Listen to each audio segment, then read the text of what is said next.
This is episode number 20, How to Easily Lose Body Fat. Welcome to the Doc Fitness Podcast, where it's all about developing your mindset, training and nutritional knowledge so you can lose body fat and build muscle effectively while still living a real life.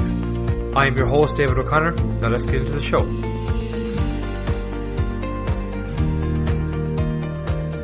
How are we keeping, guys? And a big welcome back to the Doc Fitness Podcast. And today is kind of the first long form style episode where I'm going to do it solo.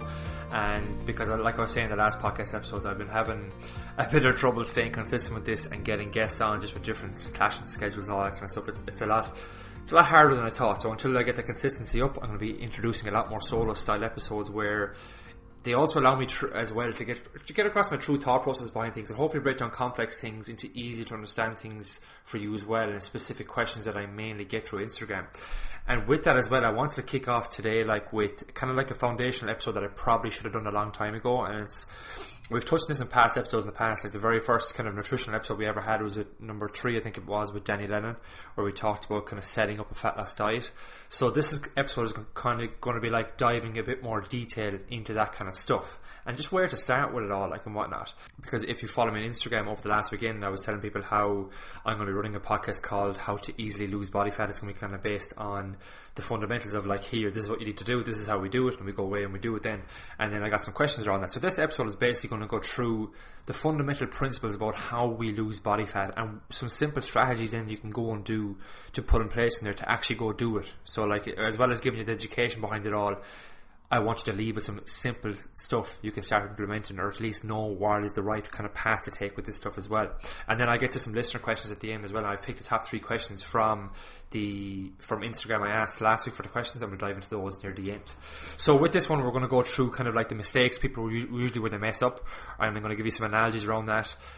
How we lose weight, kind of 101, how we kind of burn energy across the day, because this is kind of foundational stuff you need to understand if you're going to go away and put it into play. And we'll dive a little bit into like what the hell protein, carbs and fats are and all that kind of stuff, and then of course some actual strategies then you can go away and do with it. So yeah, let's get started into it. So let's just say that I'm looking to get started with something, and like we do with every single one of our clients, if they're coming to us here in Galway, Kilcolgan, or if an online coaching client gets onto us, the process is still the exact same. We're never going to just dive into, oh, there's a plan, follow that there with your nutrition, follow that there with your training, get the results, great.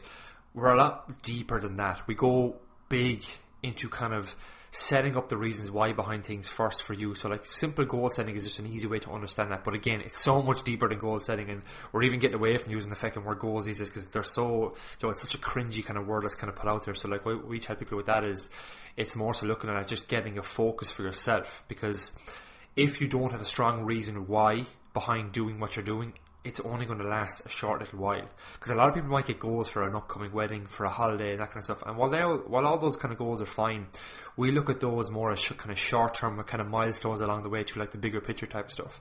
And by bigger picture stuff, by having a reason why, what I mean by that is, why does somebody want to lose weight and tone up? Is it because they've put on 10 pounds over the last few years and they want to get back to where they were? Great, but why do you want to get back to where you were? That's kind of what I mean with the deeper level stuff. You kind of go a level deeper again, and a level deeper again. So that person, for example, it could be that they want to get back to that weight where they were first because their confidence is just shattered and they don't feel comfortable going out in public anymore wearing kind of tight clothes that they used to like. So for them, confidence could be a big driving reason. That's the reason why behind things. And then they can set kind of long-term and short-term goals based off that. But again, they have a bigger picture reason why behind it. And that's the same with this stuff. Like, this stuff it will go away over someone's head if they don't have a reason to kind of sit down and actually learn it and understand, right, if I learn this up front, I'm going to have this knowledge for life that I can use going forward, and I won't be stuck in a fucking yo-yo cycle, which is what a lot of people fall into. And we'll kind of get to that in a minute, like, but that's kind of step number 1. You need to have a bigger reason why behind what you're doing, and it kind of sets goals from there. And I'll always bring that up. Even though this is a nutritional episode, I'll always emphasize that point. The second point then that we do with people from there is we give them some base level education, and we build on that education over time. So even like this episode now, this is going to be like a base level of education for you, and we keep adding to that then and getting a lot more specific with it over time. Kind of like progressing your knowledge as such, just like you progress in the gym, it's progressing over time with that. Then comes how you actually go about that. So it's all well and good having the education and knowing, okay, we need to do this to lose weight. Going about that, then there's hundreds of different strategies. So like there's hundreds of different training plans, there's hundreds of different diets, and all of them kind of come back to what's specific to you. And the biggest factor that we have is sustainability of that. How sustainable actually is that for your real life? How enjoyable is it? How flexible is it? All those kind of questions. And that's where a lot of people mess up as well. And I think the big word there is enjoyment. People don't feckin' enjoy what they do, and they stick to it because they're disciplined enough that they know. Some people might be disciplined enough. Discipline gets thrown on and off a lot these days as well. Like, but some people might be disciplined enough that they know that if they stick to this diet, they're going to get this result, so they stick through it. Whereas you have person B there, where the discipline just goes it for a few days. That's not to say something's wrong with you. You don't have good discipline like that. It's just things are a lot harder than people make them out to be, and this is where we want to factor in the kind of enjoyability factor of things, the flexibility side of things, and all that kind of stuff. And then it's progression from there. You just keep adding to that over time. We keep getting better at the way we approach our weeks in terms of training and nutrition, and we keep building on that. That's it. Like, so that is kind of like a little bit of introduction to this, kind of what's the bigger picture behind it all. It's starting with a stronger reason why you want to do something first. It's having some education behind it. It's knowing what a kind of sustainable plan is for you, and then it's going to forward from there and keep progressing each week. Okay. This is where, though, most people start to mess up then. Like, a lot of the questions that we might get on Instagram or somebody to start with us here is they might have tried a diet before.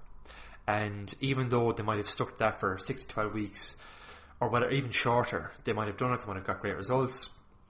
Then they go back to the way they used to eat, and before they know it, maybe 6 months to a year has gone by and they're back where they were where they first started. Or maybe worse, they're even a little bit worse off than they were before.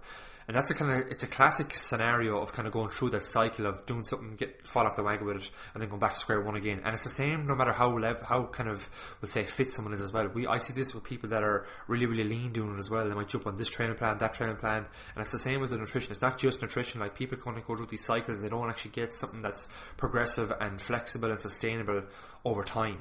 So they start believing that carbs are bad, that fats are bad, that protein is bad for you if you eat too much of it, that gluten-free is the way to go, maybe clean eating is the way to go, ketogenic dieting is the way to go, or what about fasting? Dave, my friend is doing it, they're getting great results. People are completely missing the forest with the trees for this kind of stuff because they have no foundational knowledge behind it all. It's like learning about a branch in a tree when there's a whole forest in front of you and you can't actually see the fucking thing. So this is where we want to give people that foundational level knowledge first, so they can actually make informed decisions then going forward. So if you think of this like the foundation of your house, a lot of people kind of go straight for the chimney, the roof, but they've no foundation set, so over time things are just going to crumble. It's kind of like building the walls and soil as such, if you look at that as the diet for example. Anything kind of sprinkled on top of that diet then could be the roof, is an easier way to look at it, I suppose. But if you're putting walls and no foundation, how long is that going to last like? So I'm going to give the analogy of a guy that I use in a lot of, you would have probably seen this on Instagram if you follow me on Instagram, but I use this in a lot of my presentations as well, is we call him Dave. And Dave is overweight at the moment. It's not me. Maybe it was me back in the day, but Dave is overweight at the moment, right? And he's a kind of fairly shitty diet. He's eating 3,500. You don't need to worry about that, but it's to show you kind of the number kind of side of things and what matters at the end of the day. But let's just say he's eating 3,500 to nearly 4,000 calories a day, right? And it's mainly processed food, like a lot of fast food in there, a lot of kind of stuff that's in packages that is very, very easy to cook, and like frozen pizzas, all that kind of stuff, and cakes and buns and very high calorie coffees with, that's just basically a calorie dense diet that's bringing in around 3,500 to 4,000 calories a day. But he wants to make a change. He's feeling like shit. He wants to lose some weight so he can start feeling better and feel a bit more confident again. Just get his energy levels up, because he's kind of sluggish through the days, and that he's also setting a bad example for his kids, because now he's noticing as well that his kids are actually gaining a bit of weight, and who cooks food for those kids? So again, you can see how this kind of knock-on effect is a lot more than just you as well. It's going to have knock-on effects to people around you, and the knowledge that you gain, you're going to be able to pass that down for kids in time as well, through life. Like, so this is what Dave does. He starts eating healthy. He basically just cleans up his diet. He kind of goes on a clean eating path. And now all of a sudden, a few months down the line, he's gone from eating 3,500 to 4,000 calories a day, and he's down around 2,500 to 3,000 calories a day, simply by just reducing the amount of calorie dense kind of quote unquote crappy foods he's been eating. And he's switched to more kind of real food, like, so cooking meals from scratch, enjoying cooking his meals, and he's enjoying it, like, and he's lost a lot of weight with that, because he's eaten nearly 1,000 calories less compared to what he was to before, right? But he thinks that by doing this, he believes in his head that by just eating healthy alone, it's going to get him to where he wants to go. But the problem is that just as he was before, he was eating 3,500 to 4,000 calories, the calories are now sneaking back up, but this time they're just through real food. So he might be having a lot more, oils with meals. He's still having a lot of calorie dense foods throughout the day, even though that they're real whole healthy foods. They still have calories in them. He is starting to put back on the weight that he had in the first place. And this is where a lot of people get confused. They're like, I'm eating, hold on a minute, I'm eating healthy food, but I'm putting on fucking weight, or I'm not losing any. What's the story here? Like, I'm doing what I think I need to be doing. And I actually went through this trap myself as well, and I know how frustrating that can be, because, geez, I used to go crack pulling my hair out, because I'd be keeping strict all week. I'd say no to kind of nights out with the friends. I'd say no to going out for a family meal, or even I'd be really restrictive when I was out. I'd get a fucking boring salad that I used to absolutely hate, but pretend, I was doing something that I actually enjoyed, and the calories just kept sneaking back up, and I didn't understand what the principle was at play. So now Dave is confused, and basically he's back at square one. He's like, fuck this, and he just goes back to normal again. He starts eating these kind of crappy food again. Then his weight comes on even more over time. Health starts to go out the window, and he's lethargic all over again, and the cycle might start again, maybe a few months later, a few weeks later, and maybe he might go for a different approach now because he's tried eating clean and it just hasn't worked for him. But again, Dave might have other friends that have tried this approach and it worked great for them. It doesn't mean that he's necessarily wrong. He's just missing the kind of foundational principle at play, right? And what that principle is energy balance. Again, this is why I brought the factor of calories here, right? Because basically the food that you eat and you drink every day, if you have stuff that has calories in it liquid-wise, is the energy coming in, right? That's all. Everything you eat over the course of the day is energy coming in. Now, what's the energy going out is the calories that you burn, right? And the energy going out of your system is made up of a few different things. Like a large chunk, portion, I'll get into this in a second, but a large chunk of that energy that you expand every day is just down to basic bodily functions that you need to survive, which a lot of it even happens when you're asleep and at rest. The next kind of biggest chunk, which people don't even understand this or underestimate this, is energy that is expanded, right, from stuff that's non-exercise related. So just activity, if you like to call it that, right? It just needs a way to look at it. Non-exercise related activity stuff. So what's that? Like walking, fucking being on your feet more often, taking the stairs, all those kind of small things that people don't think that make a big factor, but they're absolutely fucking huge at the end of the day. The next kind of energy burner then is the energy that your body requires to break down and metabolize foods, and we'll get into that a tiny bit deeper in a minute. You don't need to know all that much. And the last, and then the least kind of factor in the energy out equation is the energy that you burn through exercise, which is the least, right? And people think this is the most. So you have energy coming in, which is the food you eat, and you have those energies going out, right? Now, if the energy coming in is the same as the energy going out, obviously it's not going to be the exact same every day or anything like that, excuse me. But if the energy coming in is matching the energy coming out, let's just do this in a number format. Let's pretend that I require 2,800 calories a day to sustain my weight, right? If I'm eating that and I'm expanding that 2,800 number, I'm going to stay the same, okay? If I start eating 3,000 calories a day, but my energy out equation hasn't really risen anymore, I'm still kind of burning 2,800, I'm in a small, what's called energy surplus, right? And I will slowly gain weight over time. Now, how much weight am I going to gain? This is where we can kind of get picky with numbers, that kind of stuff. But like, if you look at what a pound of fat weighs, right? It's not exact, but it's a nice kind of measure to judge it off that. You're looking at 3,500 calories. And this is where you might have heard people in the past talking about calorie deficits and talking about 500 calorie deficits, all this kind of fancy stuff. But if you divide 3,500 calories by 7, that's 7 days a week, right?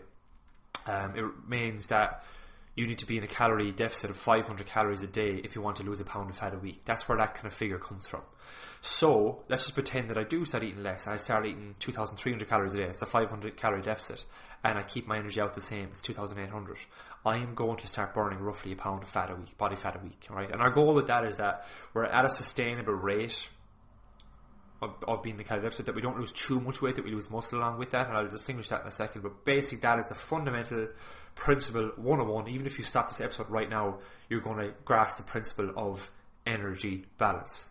If I'm eating more than I'm expanding, which is a calorie surplus, I'm going to gain weight. If I'm eating the same that I'm kind of expanding, it's like a calorie maintenance, if you like, I'm going to maintain my weight.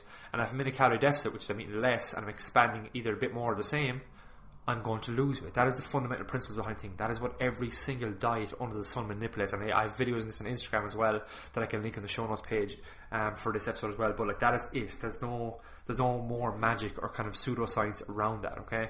So what's next from there? I just want to just get you to grasp the kind of energy outside things again, right? Around, this is kind of a hypothetical. I'm going to put percentages on just so you can understand. Imagine if you were drawing a rectangle, or a rectangle, yeah, standing upright in a piece of paper, right? So you have this rectangle kind of rectangle on a page. I was going to say rectangle square. You have a rectangle on a page, and let's just say if you shaded off 70% of that rectangle, like you drew a line kind of across near 2/3 up, which is 70% of that triangle. That is the energy that you burn just through resting and kind of basic bodily functions, right? 15% then of that rectangle is energy that you burn through activity. So that's what I was saying, like walking further distances, being more active in general. 10% then is down to like digestion of food, and 5% is exercise. If you can kind of picture that in your head, you'll understand a bit better how we actually burn the energy and where the energy kind of outside things comes. Because the energy coming in is easy to understand. It's the food and calories that we eat daily, right? And people fall down as well because they don't understand how many calories they're eating. They're like, oh, I don't have a clue how many calories they're eating. I don't have a clue how many I should be eating or what I should be doing to start losing weight, etc., etc.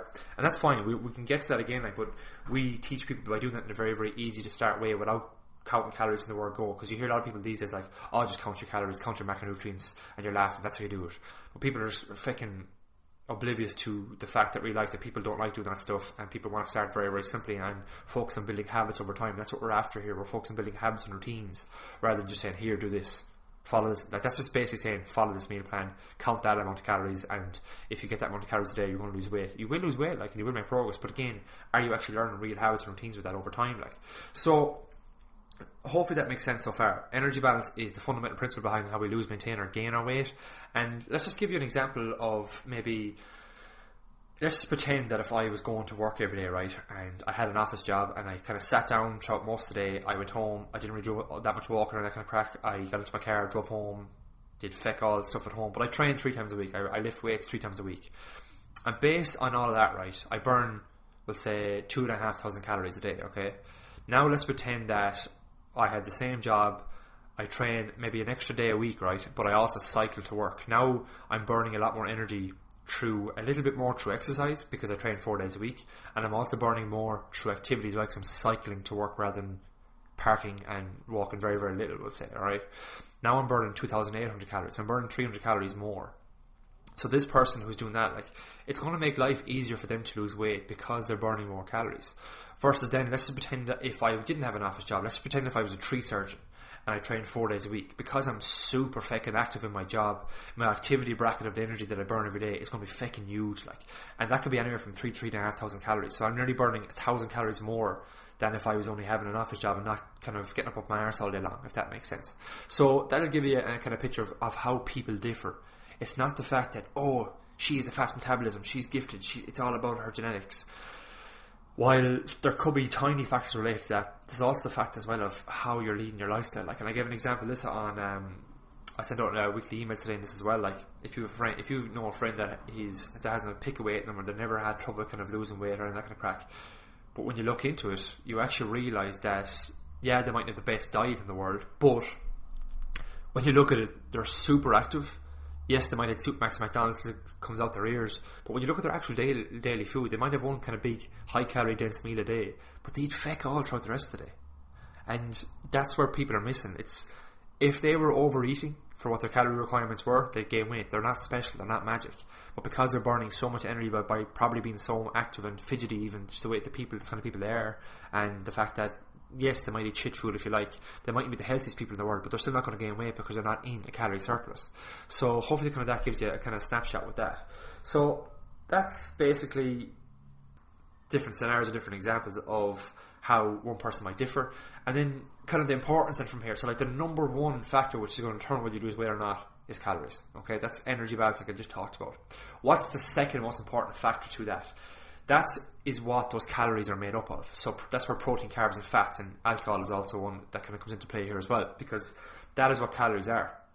Calories are essentially a unit of energy, right? And when you kind of break down that, like, the reason why the next step is so important is because if you're not getting in sufficient protein for your needs, we'll say, and for what your goals are, you lose weight. And that's where, by weight I mean you lose fat, but you'll also lose muscle mass as well, and that's what you don't want. And this is where people kind of get a bit confused, and ladies especially get confused, like, oh, I want to tone up, I don't want to lose, I don't want to get bulky like lads do. And believe me, ladies, if things were that feckin' easy, every single lad you know that had an interest in the gym and wanted to gain muscle would probably be walking around feckin' huge, and it's not the case. Like, so you don't, that's just something you don't need to worry about. If you look at ladies that lift weights consistently day in day out a week, you can see the incredible shape that they are in. I know if you look at like different kind of CrossFit competitors, if you look at a female bodybuilder, you need to realise that is their ultimate goal. Like their goal is to get feckin' big and body build, and a lot of them are probably jacked up on steroids as well. So again, nothing you need to worry about.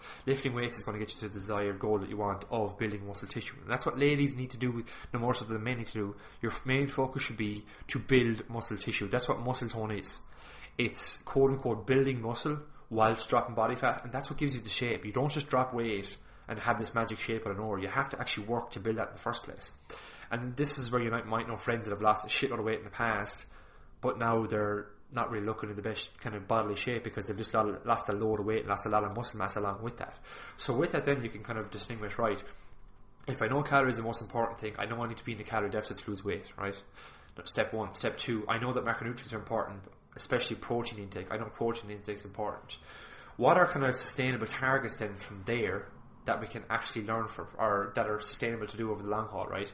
And this is where you should base things off a percentage of your body weight, not fucking just saying, oh, I want to lose 2 pounds a week, 3 pounds a week, 4 pounds a week.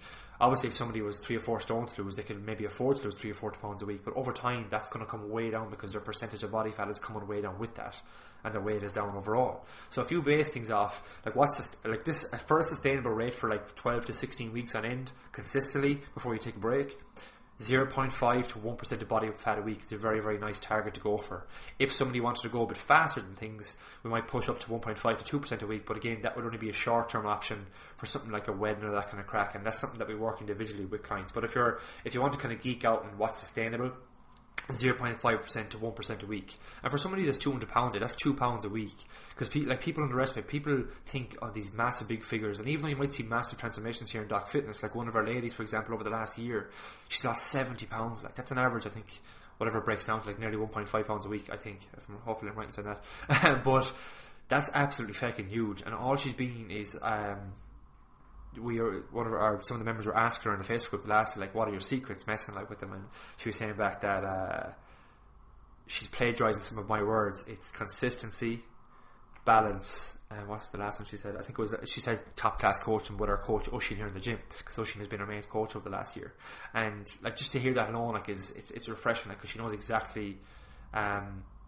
Calorie deficit was her number one. Calorie deficit, consistency, balance, and having a world-class coach. And for her, for balance, like, was being able to go out on the weekends and having a couple of gyms and knowing that, right, if I can plan for this week in advance and I know I'm kind of leaving calories aside to enjoy those few gyms, I can do that, okay? And we'll get to that in a minute, like, because once again, remember, calories are the most important thing. It doesn't matter how clean those kind of calories are. If it's the most cleanest food in the world, the most organic food in the world, it does not matter.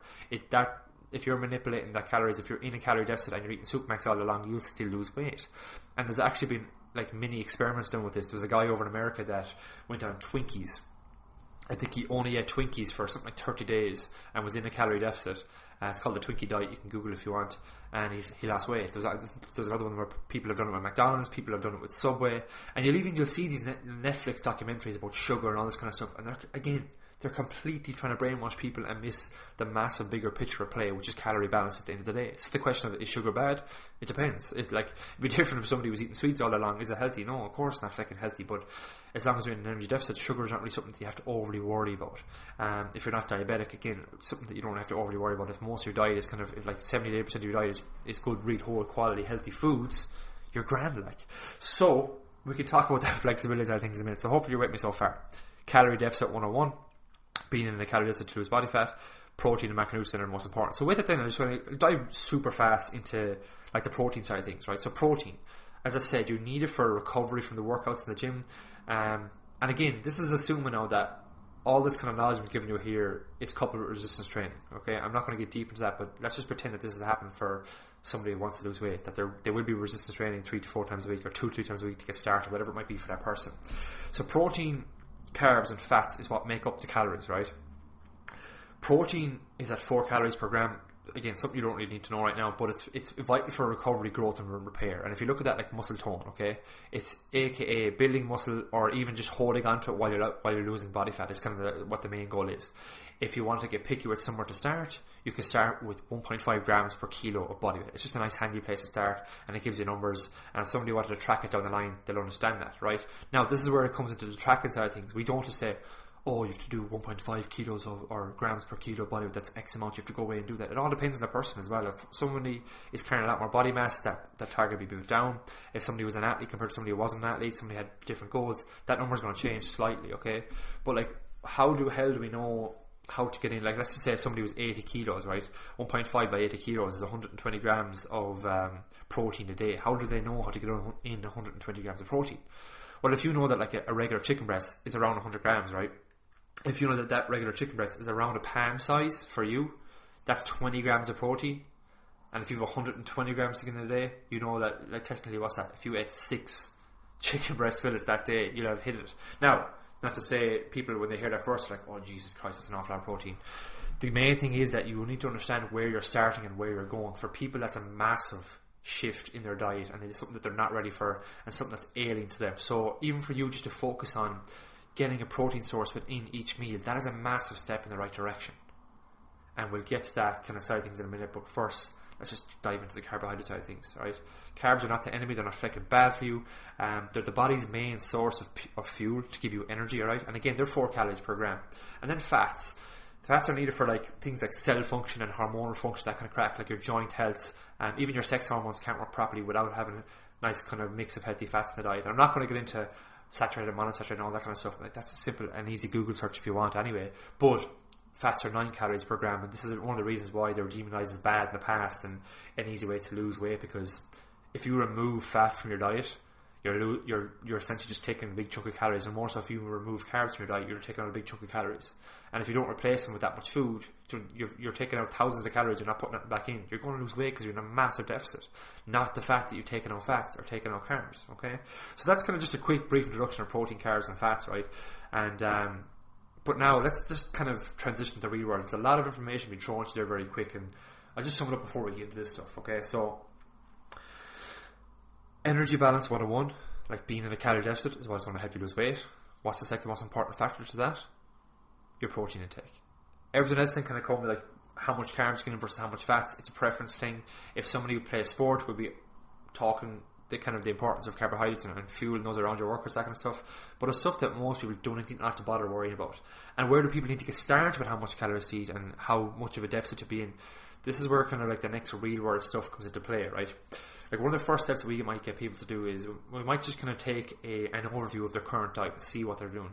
If they've absolutely no structure there, that could be the first step for you right now, is to get a bit of structure behind your day. Like, if you have a day where, you have a kind of a half-arse breakfast, you have a half-arse lunch, and because you didn't really have much meal, you're picking, then you have dinner, then you're picking again, the pack of biscuits come out, the taters come out. If there's no real structure there, like, could you have maybe a solid breakfast, a solid lunch, maybe a solid dinner, and maybe even another small meal in between that, like, or after that, or maybe leave room for having dinner a bit later? Because one thing that we used to find is, like, people used to leave dinner till early in the evening, and but yet there's nearly 5 hours before they go to bed. So no wonder you're going to pick and pick. There's a 5 hour window there where you're not eating, like. But if you push that dinner back maybe 2-3 hours, you might have a chance to get in a small meal to keep it ticking over in between that, which again is kind of protein based and it's healthy, whatever. It's a bit of structure behind it, and already just by doing that alone, you're tidying things up, you're getting a bit more routine and structure behind things, you're learning habits that you can tweak further down the line. You're already on the right foot, rather than thinking, oh, I need to do X, I need to change this, I need to eat this much protein, eat this much veggies, this carbs, I need to eat in this time. So it's absolute fucking mind-boggling stuff, and people just don't know where to start with that. Then they realise they're overhauled their diet overnight, and it's just a recipe for disaster. Like, so where can you start is the first question, and this is where you need to probe yourself and ask yourself, like, you should get the brain thinking now, like, right, if I am serious about this, maybe I could just start by tidying things. Maybe I'll stop eating less kind of crappy food. Like, even if somebody was eating a fucking full pack of biscuits a day, it's not to say stop eating biscuits. It's to say, right, you're eating 15 biscuits right now. Can you eat 7? Even if you reduce that a small bit, like, it's better than it's better than consuming the whole thing. Again, because you just need to be in the calorie deficit, it doesn't mean you need to remove biscuits. And we'll talk about the flexibility in a minute. I keep saying we're going to talk about it in a minute, but we're getting there. So another factor then from that is how's your hydration like? I know water is the most boring fucking thing to talk about in the world, like, but people just don't drink enough and they're dehydrated and they walk around with fucking a luminous yellow wee every day of the week. Like, if you can bring down your I don't know what's the easiest way to say this. I've already said wee, but let's just say if you brought down your wee levels to being clear to kind of ever so slightly yellow, that's how you know you're kind of hydrated, okay? And if you're not, you need to get more water in. Like, ladies, we try to say, like, if you're taking in 500 ml to a litre a day, can you try and start working a bit better to get in 1.5 to 2 litres a day? For men, it's kind of like 2 to 3, 2.5 to 3 plus. We work with there. Again, it's all about starting kind of where you are now and just improving that upon time. Sure, like, you know, certain levels for you could be specific good targets, but where you start with things is the main thing, okay? And our goal, like, here as well is it's to give people this education, which I'm giving you now, and then we start with level 1 stuff. And level 1 stuff is awareness. It's kind of tidying up the diet, and it's taking baby steps. And I've already just given you 2 baby steps there. Like, it's getting structure on your meals a day.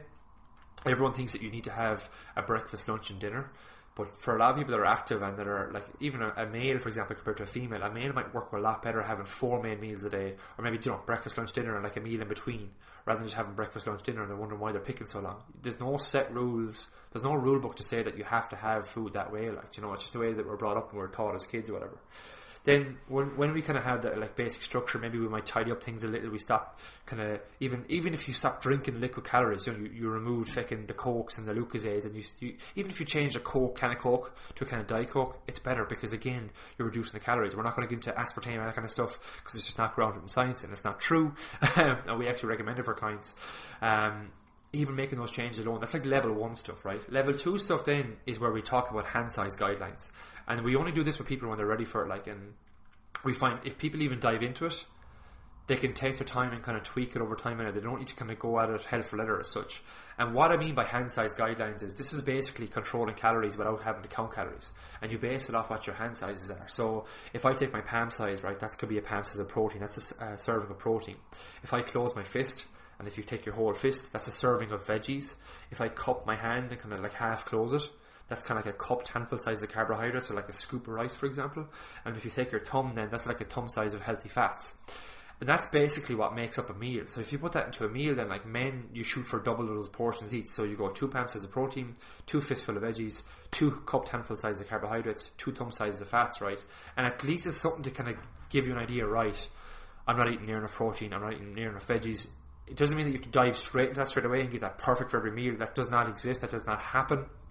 We want to kind of work even just towards that over time to make things a little bit better. So you need to see where you're at and try and figure out for yourself, like, what is the smallest change I can make while bringing the biggest what is the smallest change I can make while bringing the biggest return that's going to get you the most results, we'll say, in that time frame. Like, there's no point in doing something that's unsustainable, unrealistic, and changing every fucking thing overnight. But instead, what is the smallest thing you can make and still get the same results compared to if you did change everything overnight? And like, that is our ultimate goal at the end of the day. So for ladies then, like, if you were to take those sizes, we basically have those. So 1 palm size of protein, 1 to 2 fistfuls of veggies, 1 thumb size of fats, 1 cup handful size of carbohydrates. That makes up a meal. If you can start to kind of work towards that, you're on kind of what we call level 2, and then you'll have things like your hydration, and you'll be starting to focus on like hitting healthy snacks and maybe prepping food a bit better, all that kind of stuff. There's loads of habits and routines that you start to add to over time, right? Level 3 then, which we're not going to get into, is like tracking calories. You kind of work out like what a baseline of calories you need to eat to lose weight, and sometimes we do that off equations, sometimes we do it off people. You might track your food intake for 2 weeks, and let's just say if I track my food intake and I'm eating 3,000 a day, and let's just pretend if I was even gaining weight slowly in that, I need to bring it down to a level where I can start losing weight in it. So I might remove 500 to 600 calories from that and work with that, and then we base it off targets, and we base it off what are sustainable targets, and we tweak it up or down from there. So it's not just something that you just say, right, I'm tracking this amount of calories and I go off and do it. We might start there, but it's tweaked and individually coached and tweaked from there. But again, look, we're not going to get into that in this episode because it is a little bit a level too deep for what I want you to take away from this. Right now, I just want you to understand things fundamentally and know where the small places you can start, and maybe down the line then you can kind of get into that stuff. But again, we don't do that for weeks and until weeks down the line with people, until we focus on building healthy habits and routines first. Because like, if you go back to the template kind of thing, you have a template guideline, right? And that's what it is. It's a guideline. It's a template. Like 1 palm size of protein does not mean that you have to eat chicken. It could be lean beef. It could be turkey. It could be fucking bacon if you want. You know, it's subbed into a template that you like. Veggies you like. Even the spices you put on the veggies and the way you cook those veggies. The carbohydrate sources you like. It's all about making up those meals you like. And when you have the kind of freedom and flexibility with food, you realise, Jesus, this is not as kind of miserable as I thought it would compared to the diet I used to do in the past. Like, you don't need to eat a meal that's like plain. It's understanding how can you make it exciting over time. And again, that's something you just work on over time too. Like, because one thing that I kept saying I was going to get back to as well, because energy balance or losing weight is dictated by energy balance and being in a calorie deficit, it means that if we have like an 80-20 guideline, we call it, right? 80-20 guideline, it's a nice kind of starting point for people. If they have 80% of their day is kind of like real whole food, if you like minimally processed, maybe there's some like packets of ham and chicken thrown there for handiness or whatever, what is the other 20% made up of then? And this is where you could have, like, it could be a fucking blatant pizza, a couple of pizza slices if you like, it could be chocolate, wine, popcorn, etc., etc. But as long as you're within that kind of 20% range, it's probably enough to keep you still in a deficit across the week, like, you know. But again, remember, if you're in a deficit, let's just say you're eating normal right now, right, and you realise, okay, it's okay to have the foods that I want and still tone up. You can't just expect to throw in the 99 and not take that out for it, because again, you're just adding calories in. So if I added in the 99, for example, and if we're judging things by our hand sizes, you know, I could leave out the carbs for dinner, because we know that maybe a carb and a fat source for dinner, because we know that if I leave out my carbs and fat source for dinner, that's around 250 calories, 240 calories, whatever it is. Maybe it's a bit less, but I know that a small 99 is 240 calories, and if I take out that for dinner, I can have a 99. So instead, for dinner today, I'm going to have my protein source, and I'm going to have my veggies, and I'm going to have a 99 after it. You know, at least that way, people can kind of make small little tweaks and changes, and they can still live a real life like with things. And people can get a long way doing that. As long as they're tracking their progress and they're making the progress that they want each week, we're happy. If that starts to slow down, then we might get a little bit deeper to things, see where we're falling down. Maybe it's time to start tracking calories to get a bit more understanding behind food and weighing out foods and that kind of stuff, because maybe the hand size thing isn't working for us anymore. Or maybe we've done all the awareness steps and we need to move into hand sizes and then we move on to calories. You know, there's levels to this stuff, there's progression to this stuff, and it's not just here, follow this diet. And I think as well as, like, if you're prepared in your head to make these changes and to know that, right, I need to have this education, and I know what Dave was saying, I need to start small and steady. If you can kind of get that into your head and kind of just to buy into that, like, and start with that, you're already on the right track compared to 99% of people, like, because people want the quick fix, they want the stuff now. They don't want to be told, I'm telling you right now, like, they want to be given the Doc Fitness diet and follow that and you're grand. Like, this is the Doc Fitness diet. We teach people how to do sustainable habit change over time that people actually realistically and flexibly enjoy. It's the reason why people can lose 70 pounds and still have a couple of gins every weekend. Maybe not every weekend, but every odd weekend, like every odd weekend. And this is what it's all about too. Like, and even one of my guys online, Alan, he, for example, has a newborn baby. He done 6-week online group coaching program. He went through all this kind of foundation stuff, going by hand sizes. Now he's doing some online one-to-one coaching. And for him, he's going through a phase now where he's tracking calories, he's weighing out foods, that kind of stuff. He doesn't see it as unrealistic. He doesn't do it every day of the week. He does it the days where he's not working as late, because he does 12 to 16 hour shifts some days, which is crazy for him. He's on his feet the whole time as a manager in a restaurant, I believe. But for him, with the newborn and lack of sleep and everything else, he's tracking calories and weighing out food so we can get an understanding of them, so he doesn't have to do it long term. This is the key thing that people think. They think that if they track calories for life now, or no, not at all. Because once you track calories, you can kind of start making like mini rules for yourself, because you'll know, what's in food, so you'll be able to judge it back off your hand sizes again down the line. And for him, he's able to be a lot more flexible, because last Wednesday night he ate a bit less Monday to Wednesday. On Wednesday night he went out and he had 8 pints with the lads, and he had a small bit less the following day. Now he was hanging the next day. But for him, he didn't want to undo all the progress he's made today. So now at the end of that week, last week, he was still down in body fat, like. And to him, that was sustainable, and he can do that, and he can manage that. Now, for everyone, that mightn't be the case. But again, you need to realise that Alan has spent 10 previous weeks of building up to this first. Okay, so again, it's just to show you kind of the level of progressions in place, and hopefully there's a lot of takeaways in that there for you. Now, I'm going to go to a rapid fire question and answer session. There's just 3 main questions here, and the first one is from Keith. And by the way, guys, if you want me to answer these in the future as well, I will be asking a lot more on Instagram, and I'll be taking the best ones that I get in. So don't be afraid to pop them over on Instagram or Facebook or wherever you follow me, or even email if you want for the future episodes. But from Keith, he was like, a little tongue-in-cheek one. I know Keith's a good friend of mine. He was like, can I still lose weight without doing exercise? The short answer is yes, because again, you just need to be in a calorie deficit. But again, you need to realize too, like, that if you're not training to build muscle tissue, you are going to lose weight, but you're also going to lose muscle mass, you lose strength. You're not going to be kind of as healthy and look the way you want at the end of it, because you're just going to lose fat and muscle mass along the way. But yes, the short answer is you can still lose weight and not exercise. That's what Slimming World does. That's what Weight Watcher does, when all they do really is walk, like, Mandy had a question about how to actually stay motivated. And Mandy, if you go back to the start of this episode as well, like, I didn't even have to mention this at the start of the episode, but I did because it's that important. It's having a real, true, deep reason why behind doing what you're doing. It's the reason why we do 90-day goals workshops here for members. It's the reason why members start with us. They do a basic kind of goal setting thing to start off with.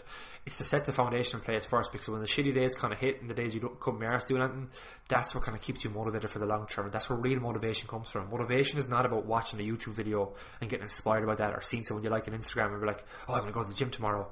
That's grand. It might be, that's a spur of inspiration, but what's real long term motivation is setting a reason why behind you, working towards it and staying committed to that, and then celebrating little mini milestones along the way to see how far you've come and to keep progressing forward. Because I think people lose sight of their long term kind of focuses as well. But this is something you need to do the whole time. It's not something you set doing. You write down a goal at the start of the year and you think you're just going to achieve it by X day. It's not about that. Like, you need to remind yourself about it, and this is why we do things in 90-day intervals to kind of re-spark or kind of fire up again and keep tracking down that goal. Like, our most successful clients, once they nail the goal setting side of it, that's when they nail the biggest set of progress, and look at the results from that speak for themselves. Like, so hopefully that's a bit of a help, Mandy. You need to go away and kind of sit down and go through that for yourself if you haven't done that, setting the reason why and reverse engineering a goal then from there. And the last one then was from Naomi. She was saying that she understands that you need to be on a calorie deficit to lose weight, but she's finding that she's eating mostly healthy foods, but she's absolutely feckin' starving, and she thinks she's eating a lot of fruit and veggies and whatnot, but she's starving in the day. And what can she do to not starve? Now, it's very hard to answer this, but I don't know someone's specific diet off the track, like, but simple things that we talked about in this episode. How was your water intake? Are your meals balanced out? Are you leaving massive long periods in between meals that you're going cracked? Are you eating too little food? That could be another factor. If you're eating a massive deficit and you're eating like a feckin' snail or a rabbit, then we need to bulk up the things from there. Veggie intake, how is your veggie intake? Even though you might think that you're eating a lot of veggies, to me you mightn't be, and you can look at strategies and tactics of way to bump up and bulk up your meals. And it's a matter of trying out things as well, because I think you said in the same message, like, I'm trying different things but I just can't seem to find what works for me. It's going to be a lot of trial and error too at the same time, but even if you kind of even if you bump back up your food a bit more, to see how much calories you're actually taking in, or maybe you don't even have to do that, like, but to eat more in general and see you're still making progress. Then the second question is what I talked about in this episode. I kind of brought an introduction to it. See, protein, right, takes more energy in your body to break down and digest and metabolize all that kind of fancy stuff. So that's why I was saying, if you remember back to how we burn energy, a part of that equation is digestion of foods, right? So protein is the highest kind of metabolic thermic effect of food, which means it requires the most energy to break it down, blah blah. That's why protein makes you feel fuller for longer as well. So that's why everyone, like, we always are drilling at home, try and get a nice hefty serving of protein in with each meal. So I look at increasing your protein intake at each meal as well, Naomi. And that alone from there, if you do food, veggies, protein, you're going to counteract the hungriness. Like, we never have people starving, never. It's a rare occurrence, only that they might be deep into a diet like weeks on end, and they're starting to get hungry now and fatigued from it and that kind of stuff. And that's where we might incorporate a diet break in, where we basically pull back a bit, but that's for another episode. But yeah, that kind of rounds off this episode, guys. Thanks for tuning in. Hopefully you enjoyed this kind of different style. I didn't think I'd stay talking for this long with this episode. I thought it'd be a lot shorter, but hopefully there's a lot of takeaways for you there. I don't like just kind of giving, generic answers and not giving a bit of context behind them and talking to you about them as well. But if you like this episode, please do let me know on Instagram as well, if you follow me on Instagram, even just to send me a message on stories one of the days, or a direct message, and just to share it with your friends and family as well, because if you do get value from it, the only way people are going to find out about this is that if people know about the second thing. So if you see this on Facebook, don't be afraid to share it. If you see it on Instagram, maybe just tag somebody under the preview of it you see. If you haven't left me a review on iTunes or Stitcher or wherever you follow it, I do plan to get up on Spotify over the coming weeks as well. Leave me a review there, because by leaving reviews then as well, more people are going to see it. Like, and look, at the end of the day, all I want to do is get across information that's grounded in science and experience, and first-hand experience of what we do here in Doc Fitness. And this is what we live, eat, sleep and breathe every fucking day. So yeah, hopefully that was helpful on how to easily lose body fat.